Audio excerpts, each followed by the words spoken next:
Remedy for flaky scalp and hair loss related to dandruff. Well, dandruff is fungal bacteria. Is the root cause is acids in the head region, mucus congestion in the head.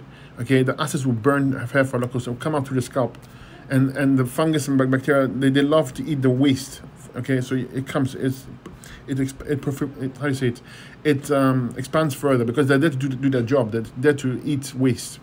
So you don't want that happening. Make sure you clean the head region, clean the sinuses, massage the head, ear candle, eye washes, clean your nasal passage with neti pot with essential oils, massages, chew horseradish root. It helps you break congestion.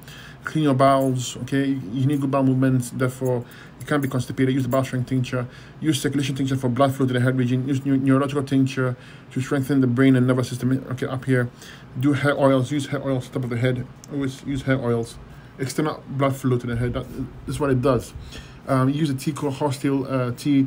It has 25% of in silica. Great for hair growth, great for skin and nails. Okay, and that's what I'll do and give it time. That's it. The flaky scalp should go in. I will take antimicrobial tincture to deal with any kind of bacteria and fungus.